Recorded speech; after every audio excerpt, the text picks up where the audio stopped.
Bismillahirrahmanirrahim. Yang terhormat pimpinan Pondok Pesantren Darul Mujahadah, Ibu Nyai Hajah Nur Nadiroh SPDI, Al-Ustadz Muhammad Rosihul Iman MPSI, Al-Ustadz Muhammad Eko Hadi Kuncoro SPDI. Yang saya hormati Dewan Guru Tarbiyatul Muallimin wal Muallimat Al-Islamiyah Darul Mujahadah. Yang saya hormati Dewan Juri Lomba Pidato 3 Bahasa tahun 2022. Dan tak ketinggalan pula teman-temanku seperjuangan yang saya banggakan. Assalamualaikum warahmatullahi wabarakatuh.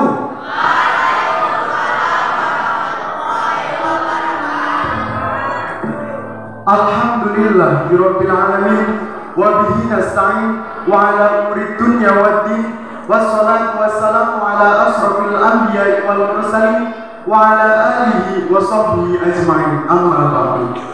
Puji syukur kita haturkan kehadiran Allah Subhanahu wa taala yang telah memberikan beribu-ribu nikmat, di antaranya nikmat Islam, nikmat iman, nikmat sehat, sehingga kita dapat berkumpul pada malam yang berbahagia ini.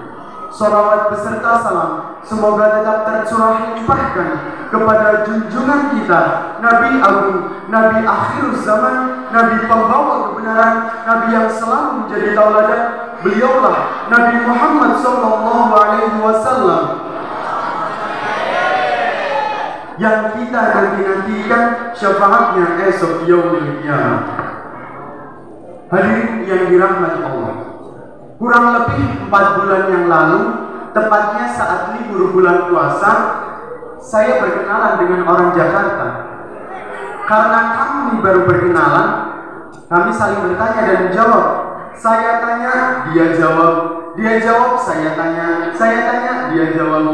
Tapi masalahnya ada satu pertanyaan yang tidak bisa saya jawab. Dia bertanya, apakah kamu seorang santri? Saya bingung mau jawab, ya, saya seorang santri, atau bukan, saya bukan seorang santri. Kenapa saya bingung? Karena pada malam yang berbahagia ini saya akan membawakan pidato yang berjudul Siapa Sebenarnya Santri.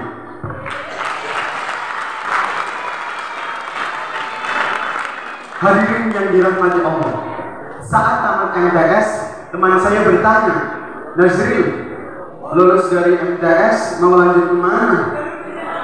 SMA atau ke pesantren? Pengennya sih ke SMA biar bisa ngeliat sama ayam beb, ya enggak? Tapi dengan keteguhan hati dan kemantapan jiwa saya langsung menjawab, saya lanjut ke Pondok Pesantren Darul Mujahadah. Setelah saya di Pondok Pesantren, dia menjawab, dia bertanya lagi, kenapa harus ke pesantren?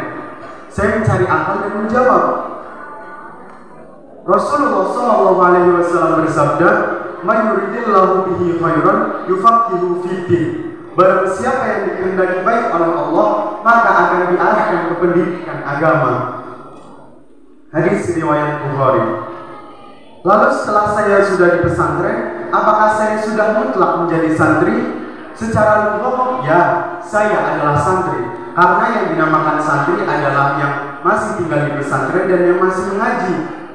Kalau yang sudah lulus namanya alumni, sama halnya seperti santriwati. Yang dinamakan santriwati ya yang masih mengaji. Kalau yang sudah menjadi umi-umi, ya namanya itu santrini. Tapi secara hakikat saya belum tentu menjadi santri, karena santri memiliki arti dan makna tersendiri. Sebelum saya menjelaskan siapa sebenarnya santri, apabila saya sapa ke hadirin jawab santri. Siap? Coba saya tes. Hadirin. Syukran kathiran. Santri terdiri dari 6 huruf SANTRI yang masing-masing huruf akan menjadi jawaban siapa sebenarnya santri. Santri huruf pertama ialah S, sopan santun. Sopan santun adalah landasan utama, fondasi awal yang wajib dimiliki oleh setiap santri. Kenapa begitu pentingnya adab bagi si santri? Sopan dalam bertingkah laku, santun dalam berbicara. Al-adabul fawqal ilmu, adab berada di atas ilmu. Buat apa ilmu yang menjulang tinggi bagaikan gunung tertinggi, tetapi adab tidak dimiliki oleh setiap santri? Dengan adab kita disegani, dengan adab kita dihormati, hanya dengan adab berharganya ilmu yang kita miliki. Hadirin, huruf kedua ialah A, amanah atau dapat dipercaya. Santri memiliki daya tertarik tersendiri terhadap orang lainnya. Dengan sopan santun yang kita miliki, orang lain akan tahu bahwa kita berilmu agama. Otomatis kita tidak akan khianat dan dusta. Karena khianat dan dusta adalah penyakit yang dialami oleh manusia. Orang khianat sama halnya orang yang berdusta. Orang yang berdusta akan menyibukkan dirinya untuk menutupi kedustaan-kedustaan lainnya. Dengan kata lain, maksiat terestafet hingga ajal tiba. Maksiat mengundang bala, mengundang murka. Di saat Allah Ta'ala telah murka, an-nar auladi, maka celakalah yang paling utama. Na'udzubillah min zalim. Maka sepatutnya bagi kita santri untuk menghindari sifat khianat dan dusta. Otomatis amanah adalah pengganti kedua-duanya. Dan huruf selanjutnya ialah N, niat lillahi ta'ala. Santri saat melakukan sesuatu tulus ikhlas niat lillahi ta'ala. Santri percaya dan yakin semua yang dilakukan pasti ada hikmahnya, walau kadang-kala karma tak semanis dengan kurma. Santri jangan mencari pandangan manusia. Sholat karena dilihat bapak mertua, puasa karena koperasi tak terbuka, sedekah biar tidak malu sama si dia. Betul apa betul?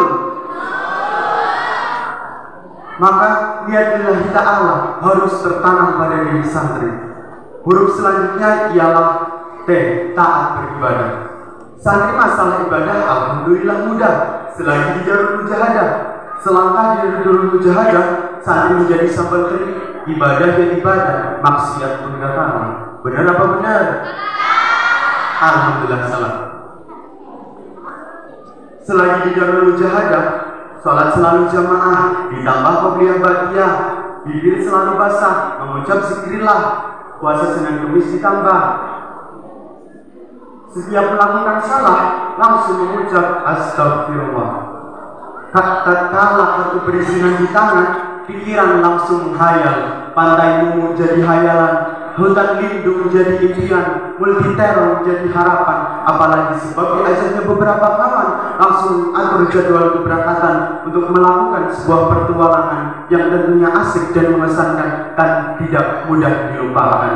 Selangkah dari jalur mujahadah, sholat, puasa, sedekah dan macam lain ibadah terasa sulit untuk dilakukan. Bukan karena lupa, tapi seakan-akan sudah dirasuki oleh setan. Mengapa bisa terjadi?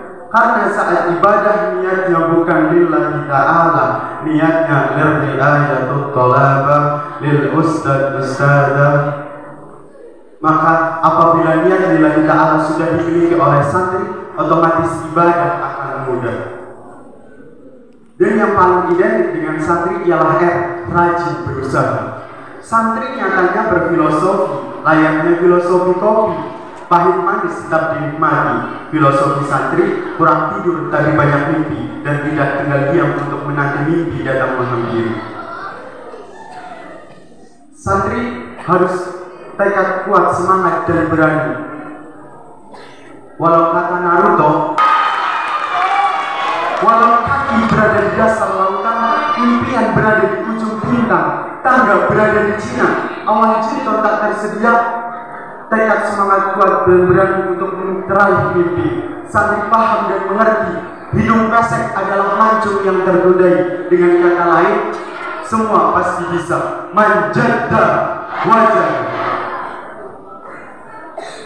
Santri untuk melambangkan cinta santri butuh pelengkapnya, yaitu indah penampilan. Santri berpenampilan harus rapi dan bercaci diri. Santri jangan berpenampilan ala remaja desa, lucu, orang kaya tapi malas luar biasa.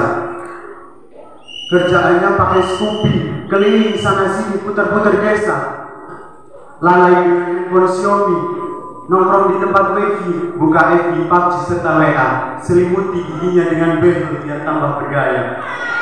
Yang kata orang pergi tahlilan langsung dipakainya kacamata. Yang tak boleh ketinggalan, ngehe selfie, pasang FB biar banyak yang suka.